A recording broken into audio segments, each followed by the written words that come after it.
Okay, thank you everyone for being here after this Easter break. And yes, today we have Antonio Longa.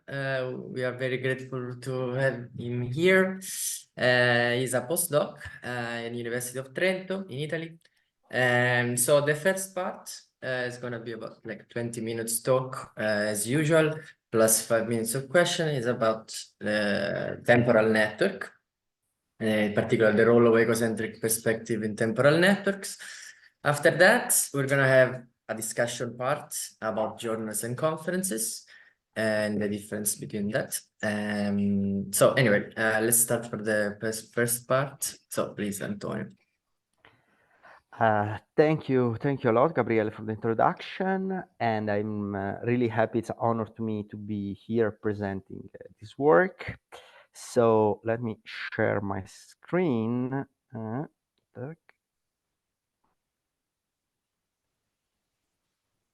Okay.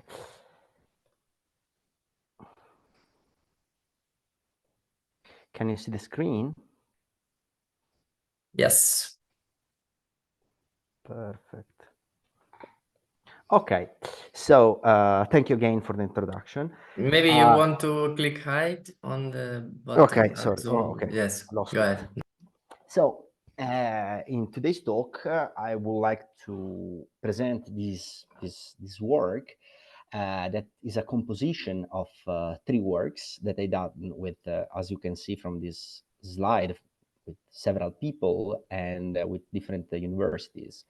In particular, I would like to say thank you to Giulia Cencetti, Andrea Passerini, Sune Lemman, Bruno Lepri, Beatrix Arrigui Garcia, Sandro Meloni, Quinto Francesco Lotito, Nicolò Alessandro Gilardini e Gaia Trabucchi. So today I'm going to start with a really short and brief introduction to network and temporal networks, because I'm sure that you know really well what they are. Then we are going to move to motifs and temporal motifs and see some of the problems of those basically structures, or some issue with those. And then I will propose these egocentric temporal motifs, and it's gonna, as I told you, a mix of multiple works. Firstly, I'm going to introduce the egocentric temporal neighborhood and show you how this simple structure can be used to compute distances between graphs, different graphs, temporal graphs, sorry. Then I will show you how to use those structures to generate graphs. Later, I'm gonna show you that the generated graphs, even if they seem really good, they have some issue. And with the labeled ETN-gen, I will show how to solve this issue. And finally, I will introduce you the last work on this area, that is a hypertemporal neighborhood, and but you will see. So networks are everywhere, you know really well, from social networks to chemistry. Sentences can be a network. Images through superpixel can be seen as a graph. And of course, we know that often, I mean, the reality is in time. So social networks evolve over time. For instance, face-to-face interaction. Right now I'm talking with you, but later I'm going to have a coffee with someone. And so the edges between entities changes over time. And we can see it even in chemistry, or in the case of images, there could be videos in which we may have interaction among actors, or the changing in the pixel values, in the superpixel. Since those networks are quite complex, people find out several ways to investigate and study them. Among those, we have the motifs that has been introduced by Milo in 2002. And at the beginning, those motifs concepts has been introduced for static network. And basically, what are? Well, basically, they are a subgraph that appear in an observed network significantly more often than in a randomized network. So in practice, what does it mean? Well, we have our network, we count all of possible substructure, we have a generator of our input network, and we generate what we call null models of the input graph. We count, once again, the substructures in the generated networks, and then we verify which of those pass a statistical test. In particular, they are overrepresented, they have a minimum deviation and a minimum frequency. Well, those structures are called motifs, network motifs. And there are a lot of works showing that those motifs has a really importance, has an importance in different fields, from biology to ecology to several fields.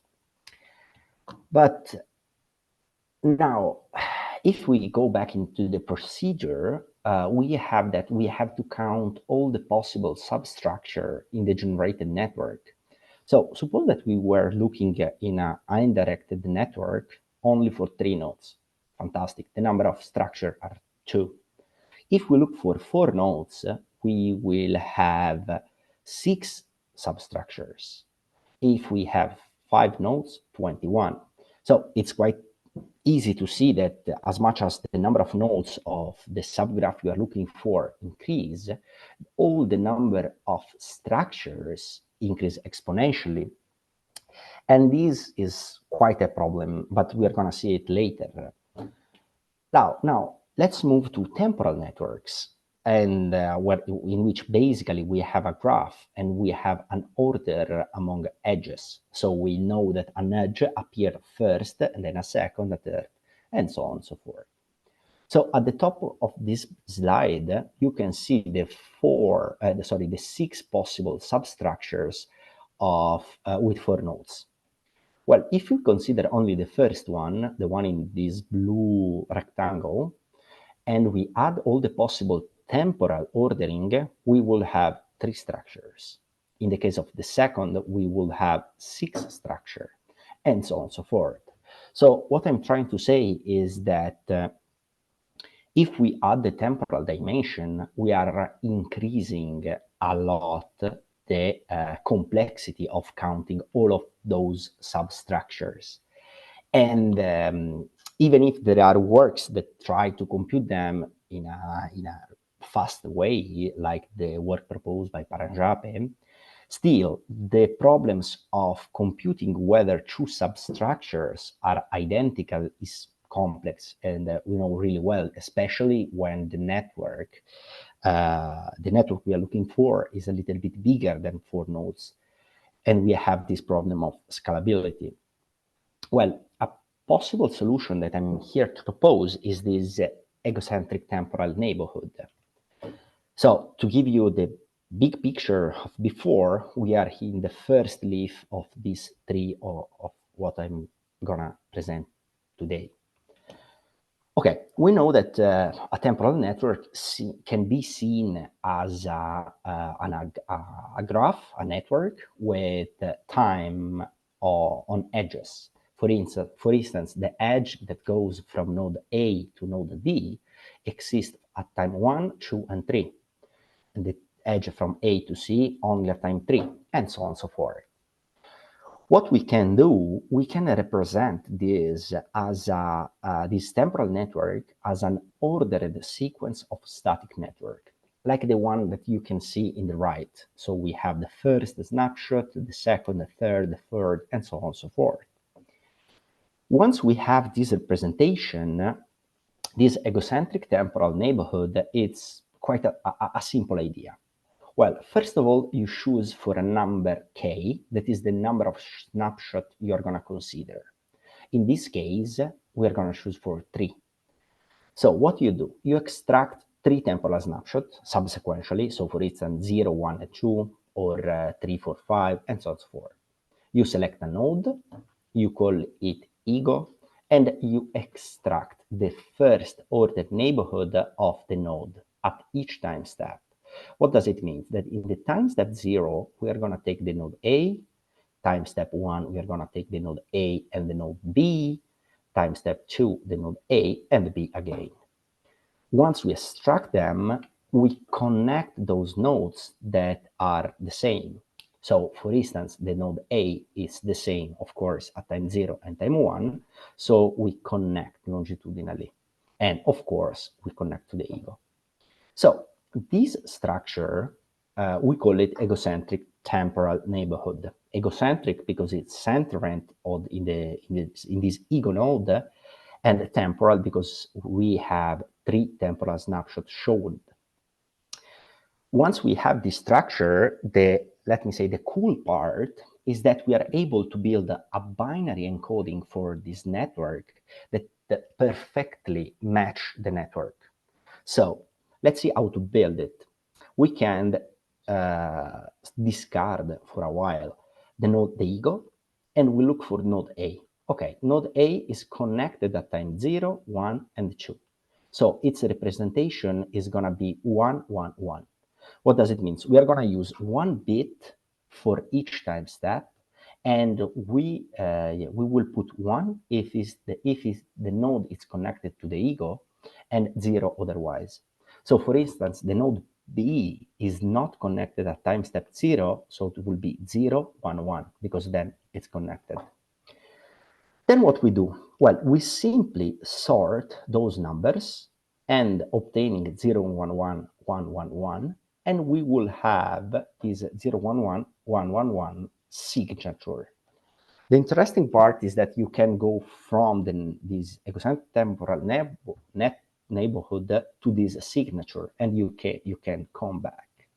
What does it mean? It means that now with these strings, if you need to compare if 2 structures are identical, it is sufficient for you to extract those signature and compare strings instead of compare these subgraphs. Okay, but now what we can do? Well, now the part of counting all the possible substructure is quite fast. And then what we can do? Well, in this work, an efficient procedure for mining egocentric temporal motifs, we show how to use a cosine similarity between the embeddings, allow you to compute distances. And in this right plot here, I'm showing that there are an office, an hospital, there are face-to-face interaction of networks representing an office, an hospital, 3 high school, a primary school, and a university. And I'm comparing the distance among those networks, temporal networks. And as you can see, the office and the hospital are quite similar. What is more interesting is that 3 high schools are a lot of similar among them, while they are quite different from the primary school, in some sense similar to the university, but far away to the workplaces, basically. And what else we can do? Well, we can generate networks. In particular, we can generate surrogate networks with this egocentric temporal neighborhood. Okay, now back to the picture of the talk. We are in this part here, using these ETNs to generate networks. Well, we may ask, why do we need to generate networks? Well, because sometimes networks are small, or there could be privacy in collecting those face-to-face interaction networks, or they are short in time. And the procedure is quite simple. Well, first of all, we count all of possible egocentric temporal neighborhood signatures. Then what we do? We build what we call the growth dictionary, that basically, if you look at this ETN in the left, in the panel B, you can see that if we would remove the last layer, so the last snapshot, it means to remove the last bit of each node encoding. So for instance, the node encoding 0, 1, 1 and 1, 1, 1 became 0, 1, 1, 1. And we can use this as a key of a dictionary that maps in all the possible extension founded in the original network. And this is with the relative frequencies. Then what we can do? Well, we can start from a graph seed. We extract this egocentric temporal neighborhood. We use the ETNs to query our dictionary, extract sample from the dictionary, a provisional extension, and we draw these directed lines. We repeat this process considering each node as an egocentric node, okay? And we fill this provisional layer. At the end, since this provisional layer is directed, we simply have a procedure to convert those directed graph to a indirect graph connecting also the stubs. Then we have this new generated layer, we attach it, and we repeat the process. And we can keep repeating this process up how much as we want. In practice, what does it mean? It means that we can collect a network of 20 nodes, of 10 days and extend it to 1 month. And in terms of results, I'm going to show you really fast that in these 3 plots, these are hospital, a workplace, and an high school, you can see the number of interaction over time, and here you can see the periodicity, while the black line is the original network, and the orange line is the one generated with our model. And while the other lines are competitors, but I don't want to spend too much time. So even in terms of distributions of the duration of the average shortest path or other metrics, we are quite similar to the original network. Here are violin plots with the generated one and the original. Okay, it seems that these models goes roughly okay, but we have a problem. And the problem is that here I'm showing the aggregated network of the primary school. Is, as you can see, in the original networks, it's quite easy to see that there are clusters of nodes.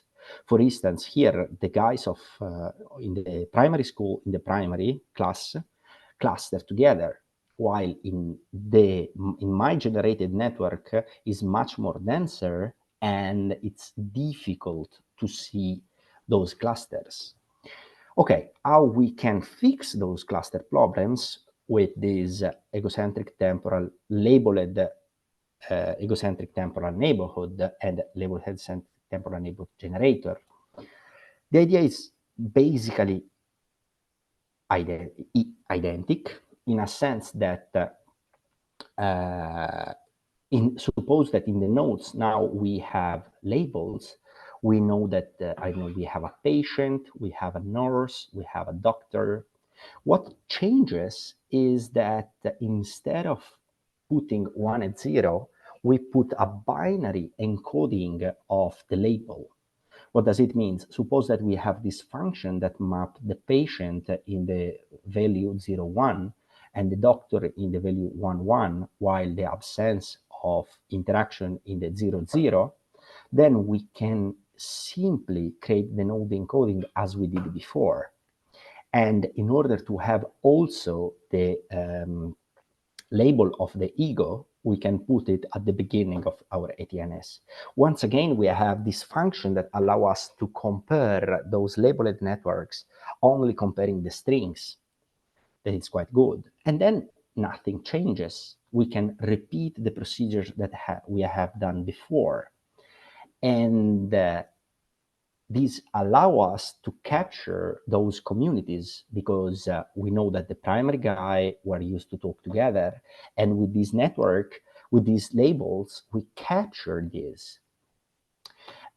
Even looking at the modularity, even looking at the modularity over time, you can see, once again, the original is the black, while the labeled ETN is the red. So as you can see, we are quite good in capturing the modularity over time, and even looking at the interaction between communities. So you can see that the number of, the density, basically, the density between primary school guys is 0.11 with label ETN, while in the original it's 0.08. That's quite closer with respect to ETN-gen, that was the original model, and the tag-gen. So it seems to work. A good point is, what if we do not have labels? Well, we can construct the aggregated network, use one well-known algorithm to extract communities and use communities as a label and repeat the algorithm. And we have some results showing that these capture the modularity and this clustering. Okay, so far I presented those structures. I've shown you how to use those structures to generate a network. Then I show you that the community was missing, and I show you how to close with those communities. There is still a problem. We know really well that face-to-face interaction, in the face-to-face interaction, is quite important, the triangular closure. What does it mean? It means that if I'm talking with you and then with another person, the probability that these two persons are going to talk is quite high. So modeling this kind of interaction is quite important. And this is why we introduce hyper-temporal neighborhood. I'm going to sketch the idea because it's a little bit more complex with respect to the previous, but the idea is that you compute, firstly, you compute the ETNs as usual. And once you have the node ordering, the node ordering of the embeddings, you can try all the possible combination. For instance, you are looking for the triangle, the second order, basically, hyperedge connecting A, B, and the ego. And if it appears at time step 1, since appears, sorry, at time step 0, you put 1 and then 0, 0, because it does not appear. And you can do it for all the possible combination among the nodes, and finally use it as an ordering to build the ETNs. Finally, to conclude, we show that those kind of higher order motifs, egocentric temporal neighborhood, allow you to have better clusterings. What I mean is that in this small experiment, we extract all the possible administrative medical staff, the nurse, and the patients from the data set, and we look to the clustering, to the embedding produced by their embedding based on the count of motifs. And you can see that looking only the first order, they tend to cluster all together in this line and even below, while if we go to higher order, we can see at least a small cluster here in the middle of patients, and even here a cluster of PC members, and that cluster together. And for the first part, this one is everything. The work that I presented today is published in those 3 works, and thank you also to the people that helped me in this work. And do you have any question? Thank you. Exactly. Questions, Silvia? Okay, thank you, Antonio. The talk was great, very, very interesting. I was thinking about ties, in the sense, I believe that when you ranked the encoding of the nodes, you can have ties, right? You can have same sequences, right? Cool. Have you looked at how many times this happen And if it happened many times, have you think about like a compressing the ties into maybe a single sequence, like to optimize even more the encoding? Okay, so if I understood correctly, you mean that if you look to the encoding, Yes. you may have long ties at the end. You can have, for example, I don't know, if you look at BA, you can have, for example, C that is also encoded as 111. Yes, exactly. Yes, you are right. To be fair, we didn't try to compress those because they capture the number of nodes. Yes. So, yes. But maybe, I mean, maybe you can put a little like you can encode like a number of time that you have the same node, and you can like optimize a bit, like compress a bit. But yeah, no, indeed, you touch it's not a big deal, but can be an well, idea. The encoding. Indeed, you touch a really interesting point because there are plenty of direction that personally I think that could be explored in this on this line, and one of those is it's similar of this. In fact, if you rely on face-to-face interaction and you would like to understand group interactions, well, try to think if you are talking with 10 person or 12 person doesn't really change nothing. It means that we are talking to a group. Yeah. So a line of research I would like to explore is having these ETNs, not exact, but an approximation of those ETNs, saying that, okay, really, if you are talking with 20 person or 22, I don't really care. You are talking with a group. Yeah. And it's something that we would like to explore. And thank you for the question. Thank you. Other questions? I have a question. Go ahead. If I understand correctly, this egocentric temporal neighborhood, this idea is basically collecting the change of connectivity to the neighbor of a given node. Yes. Which means, for example, if you go to the page 9, maybe or 10. Yes. So, for example, in this case, if the connectivity or connection between two neighbors of E, you don't care them, right? For example, if A and D is connected or not, yes, it's not included in this information. Exactly. This is the point. The fact that we are not considering second order allow us to construct exact strings. If we start considering the edge between A and B in the encoding, it's quite difficult to build a unique string. And indeed, we try to cover with this problem in the last work, that is the this one here, the hyper one, in which what we are going to do is that once we have built the standard ETNs, look for instance here.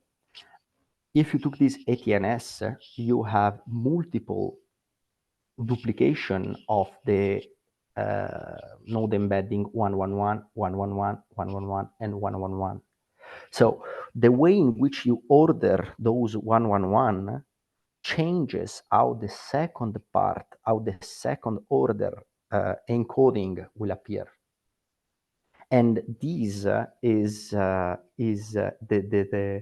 amount of approximation that we accept in some sense to deal with second order interaction. Okay. But still, this is an approximation. Theoretically, one should try with all the possible ordering of those build the string and then eventually compress it. But Okay. yeah, but thank you for the question. I'm also thinking, like every step, so you basically look one node and again, you look at one node, one specific node, and you check how the neighbor changes in time. So when you construct a like synthetic network, when you look at different nodes, this node are somewhat correlated, right? For example, A is the neighbor of E at time 1 and 3, so E will also be the neighbor of A at the same time. So I think here, you mean here? yes, I think so. Yeah, okay, yeah, you're right. So if I understood correctly, suppose that now the ego is this green node, and later the ego is gonna be this brown node here that I already know that is connected to the ego in this sense. Yeah. Okay. So we are not considering these in this phase, but we consider it in the last phase of the generation, that is this validate layer connection, in which we will have bidirectional edges on between some nodes. And indeed, when we are converting this provisional layer to a actual layer of the graph, the first thing that we are going to do is to validate bidirectional edges. Okay. So it's taking into account not specifically in this phase, but we take account of this in this, let me say it, in this fourth phase of the Okay, I generation. see. Okay, Thank you for the question. I think we need to go on to the next part, even if I Yes. even had other questions, but it's too late. So go Yeah. ahead, please. Thank you. So, thank you. If you have further questions, feel free to text me. I'm always available. Yes. Okay. Regarding the journal, sorry, the discussion part, I have proposed to Francesco this Journal VS conference with proceedings because I think it's something funny to say and maybe interesting. I'm also curious to know, I mean, which is your opinion on this? So let me start with a really brief introduction about me, in understanding why I choose to talk about journal vs conferences. I did a bachelor in computer science. I have done a master in computer science, a PhD in computer science. Okay. When I was in the first year of my bachelor in 2014, I was in this course, Fondamenti di Informatica, that basically is basis of computer science. And I remember that the professors go in the blackboard and wrote G equal V, comma E, and ask to the class, what does it mean? Do you know what this is? No one was able to answer. And he told us, well, that's Facebook. And we said, what? And at that time, in 2014, Facebook was quite used in Italy, I remember. And since that, I was really impressed by graph. And I basically fell in love with graphs. And since then, I start my PhD with this graph in my love, in my heart, basically. I start my PhD in computational social science, specifically working on face-to-face interaction, well, which is the perfect structure to model face-to-face interaction, temporal graphs. So I start my PhD. I spend basically half of it working on network mining and analysis of this face-to-face interaction. It indeed is the work that I presented today, this ETN stuff, and understand what was going on in this temporal graph, in this face-to-face interaction. And then I moved to GNN plus explainability, in which GNNs means for graph neural networks. So why I decided to say this, because my main focus was graphs, networks, temporal networks, to be fair. And I saw both the first part, that it's more related to network science, with respect to the second part that it's more related to AI, as a tool for understanding graphs, not for in this sense. And in particular, in the first phase of my PhD, I was working mainly for journal publications, while in GNN explainability, so the second part, mainly for conferences. Okay, I think all of you know these venues in the physics, in journals like Physical Review, Physical Letters, Nature Communications, Advances, and so on and so forth. And you know really, really well that you prepare your article, you submit your article, you receive a review, you reply to the review, and in the end, it's accepted or rejected. And the story is finished for a journal. Well, then, if you want to present the work, you usually go to conferences without proceedings, and you can present your work, what you have done. In the AI, so in the second part in these conferences with proceedings, the procedure is quite similar. We prepare the work, you submit, you receive a revision, you discuss with the reviewer, and in the end, you have the accept or the reject. If the paper is accepted, you have the publishing of the work in the proceeding of the conference. The proceedings are documents that basically collect all the paper presented in the conferences.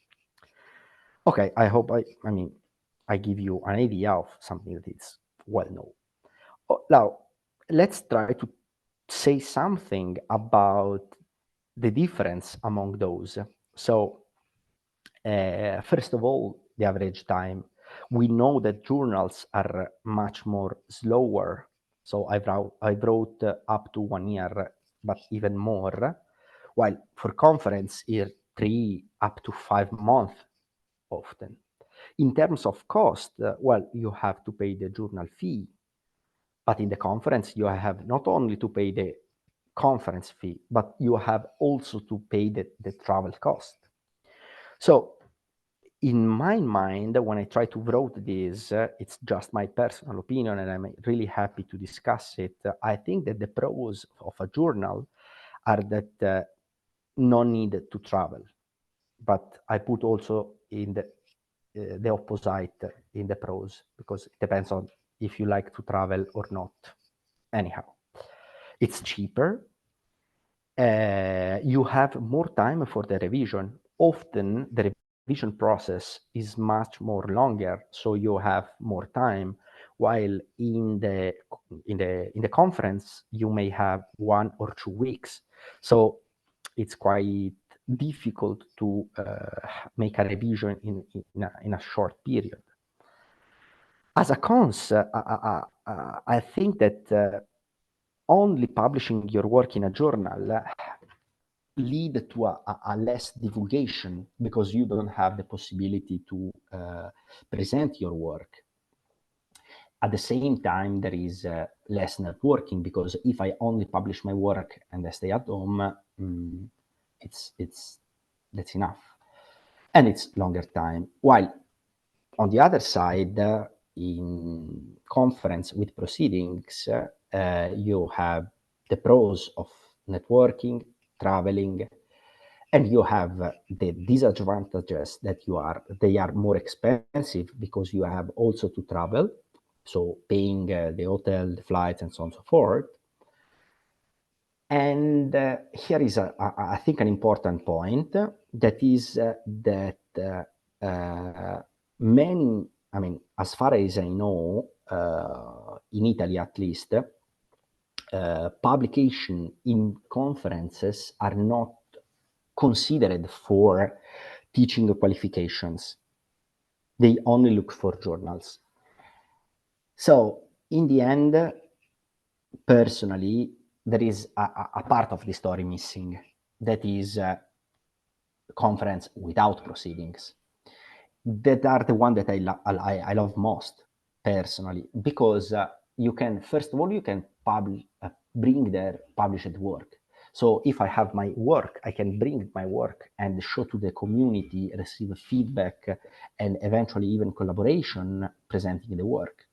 On the other hand, I can bring early works.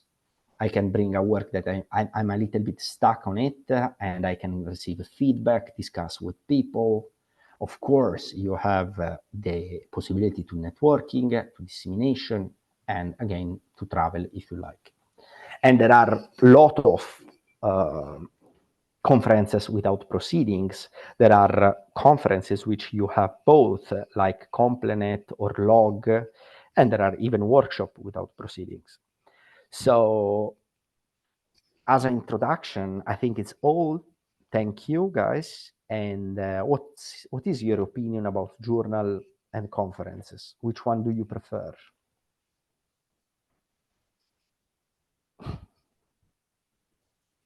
That's a great question. I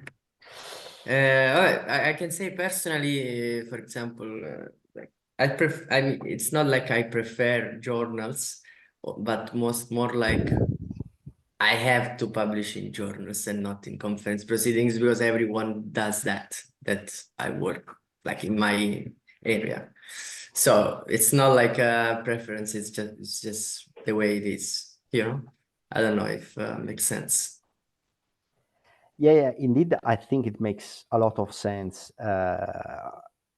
In fact, I mean, it really, well, I find out this difference because previously I was mostly working on more network science stuff, so more related to journal. And then I moved to this and I said, oh, wow, it's totally different. Okay, let's understand what's going on.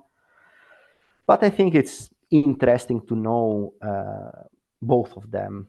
But yeah, I agree with you that it depends on what people does. I mean, like for example, let's say you have a paper that let's say would go on a PRE, physical review. Would you bring that for a conference proceeding? That's the same paper.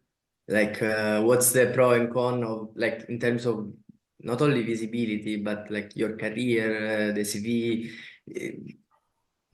and also who's gonna read it? You know, because then it's a PRE, it's supposed to be network science. Then nobody reads conference proceedings in network science. I don't know. Yeah, I mean, this is a really interesting point that, I mean, relates to the community in which you belong to. But as a drawback is that I have the feeling that in GNN, in Word, there are some, I mean, there are some well-known stuff from network science that is not applied to GNNs. And I say, why? I mean, so I think that it brings to a little bit of polarization. And I mean, I'm doing the same because if I have a work in a topic, I would prefer to go to the, let me say, to the right community.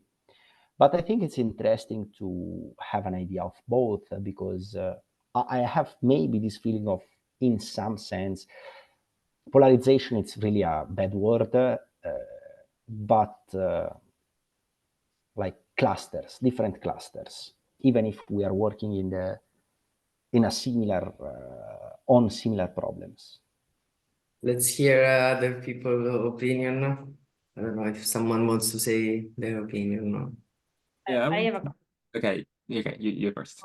Lisa. I have a question. Like, what determine if a field is more a proceeding conference field or a journal? I mean, why, for example, complex system and complex network is not so, in complex system and complex network is not so common to have a conference with proceeding? To be fair, I won't be able to answer because I really don't know, in a sense that I mean, I'm a young researcher, really young. I mean, just started. I just finished my PhD, and I was like surprised when I moved from basically network science to more GNN stuff, because in GNN was everything different. I said, okay, I mean, it's different, but I don't know why there is. Maybe it's historical. I don't know. Yeah, I mean, it was a Yeah, question. I don't know. it's curious. I agree. No, I agree Aline? with you. That is curious. Aline, you had a question? Ah, yes. And then Guillermo. Yeah, well, I was trying to say that maybe most time we don't have a choice. Like, it's not we're choosing between conferences with proceeding or journals, but it's like they're a default option sometimes. And actually for Lisa's question, I know a little bit that I've collaborated with a professor, and he was doing some Bayes inference on networks and stuff. So previously we had a work, and we published on physics journals, and some others, for example, his previous one published on PRE and PRX, and even the PNAS. And recently they had a quite similar work, and like still the inference stuff, and they published on this how it's called, ICLR or something. So it's a Okay, ICLR. the computer science conference. So yeah, this happens, but not happened to me.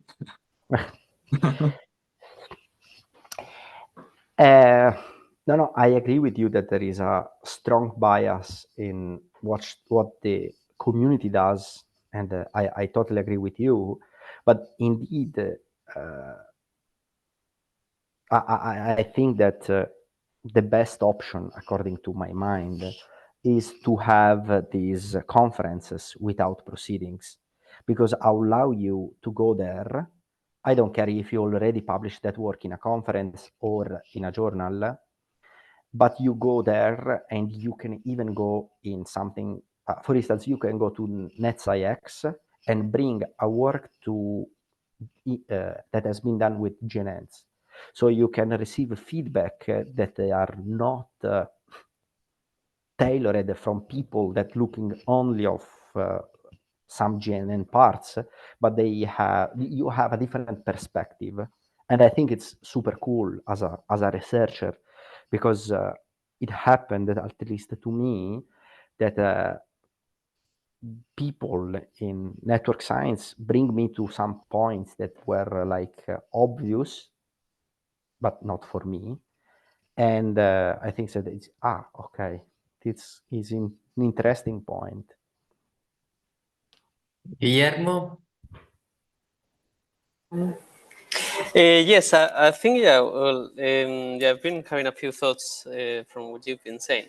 But yeah, basically, I think like currently indeed, like the community is what matters to a bit extent, because in the end of the day, it's a bit about how prestigious publication, like either journal or conference is, because that sets the standard. Like you have a lot of people sending articles, and then there's like a lot of competition, and then the barrier is very high.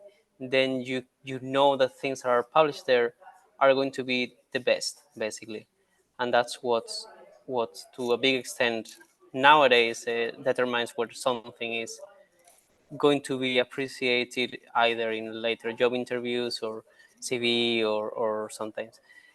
So actually, yeah, it's pretty much community based in the sense that, yeah, whatever people go and submit and is popular and there's more prestigious. It used to be before very likely that specific like journals had more power in the sense of the dissemination, as you were saying, like. But I think like nowadays dissemination is not such a like journals don't have such a role in the dissemination because everything is online and you go to social ResearchGate or Twitter or whatever, and you get things there, and it doesn't matter if they are on archive or if they are in whatever journal. you're going to be seeing them. So the dissemination networks or routes have changed, but the prestige of the, and that depends on the community, because it's only where people send things is that things are going to be prestigious, and then people are going to send more things there, and then you have like this dynamic, like positive feedback dynamic. Yeah, so in that sense, yes, publishing, where you publish does matter, in the sense that wherever you see you send your CV and they see these papers in this journal, it's very hard to get in there, so must be good. It's like a proxy of something is good, which doesn't necessarily work, but it's there. And then, well, the aspect of conferences, yeah, then it's a different, it's a bit of a different dimension, the dimension of showing your work, collaborating, and everything. And as you say, like, yeah, could be nice. I mean, if you use the conference just for that, that's perfect. If you use it also for a paper, it depends. Sometimes it's easier to get a paper into a conference, again, because the barriers are a bit lower. Yeah. And then at least you have something that is indexed, which is also an important word, because if a journal proceeding or something is indexed, then it counts for many various metrics, things, and places, and etc. Yeah. So that, that's a bit of a I think you touched long really reflection. a really good point, in a sense that I suppose it's only in Italy, but I don't know. But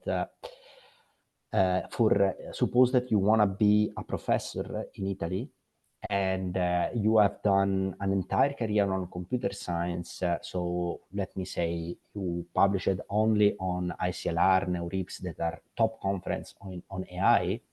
But then when it's matter of obtaining the qualification for to be a professor, they does not count, because they count only for journals.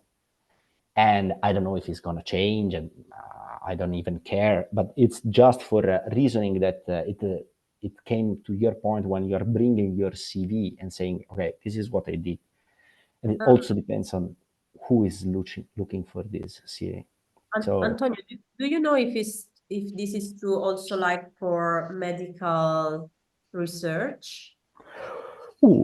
About this, because for some field of science, it's very common, it's very important on the other end to have proceedings. So they don't, I mean, they care about journals as well, but it's important, like, to be in the proceeding, because the community is interested into what you're doing right now. They want to see, like, they don't want to wait like 2 years, 3 years, unless it's a very big project. But if there is something like clinical that they are trying to do, it's important to be like present each year, like in this proceeding conference. So I was thinking about, if you know, I mean, it's totally random question, not in our field, but I'm curious, like, if in Italy or in other countries that where it's important to have this index and this, you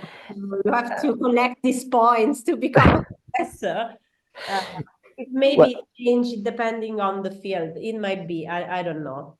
No. I totally. I mean, to be fair, I don't know what happened in the medical, in the medical field. But yeah, you raise a really good point. I don't know. I really don't know. I mean, I know it for the qualification Computer science for for sure. computer science, but I never looked for the qualification for medical. But I don't understand. Like, if in computer science everyone publishes in proceedings, no? How is it possible that then they are not considered for? No, this is why I was saying that maybe it's gonna change. But if you look to the because it is an official document relied by the MUR that tells you how they count the points to get you the habilitation, the qualification to be a professor. And if you look at these, they only look at the ranking of the journal. and I mean, up to last year, they didn't do this. So maybe it's just a tricky example that I found, but I guess that it's quite important, as Guillermo was saying, have in mind where you would like to bring your CV.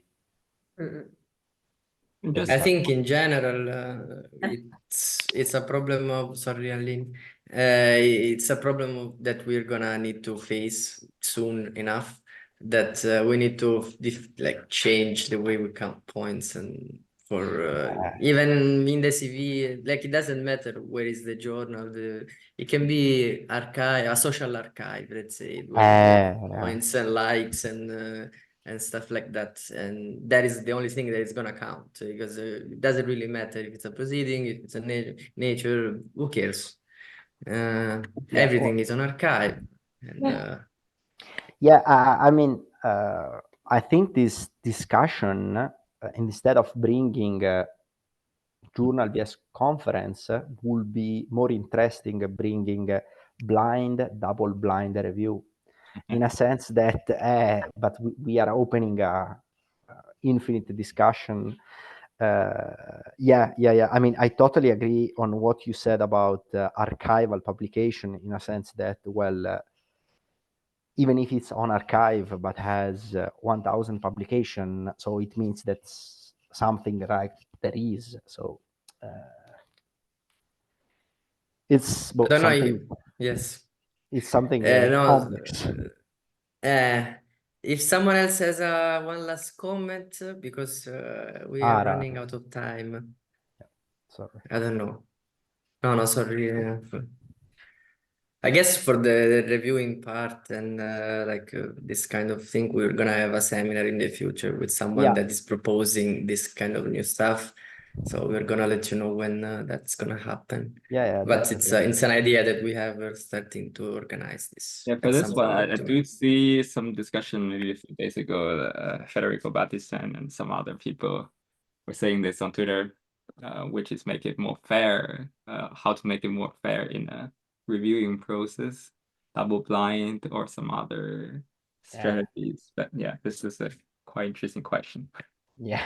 How double blind doesn't even make any more sense, because they know who you are. Yeah, you know probably who is the reviewer. Sometimes it happens not to me. I know archived, exactly who is the person. Like because it's already 100% archived, sure. so you can't really do this, I guess.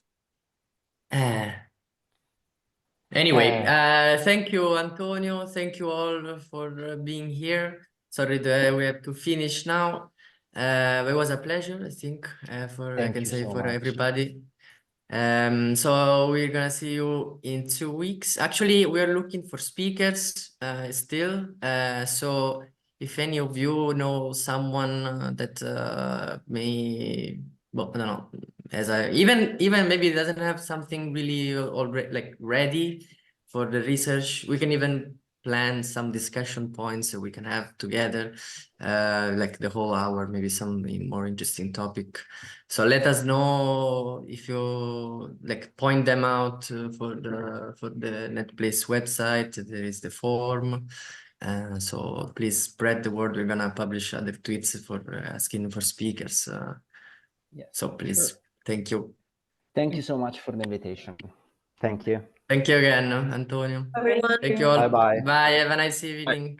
You too. Bye-bye. Bye-bye, guys. Thank you. Ciao.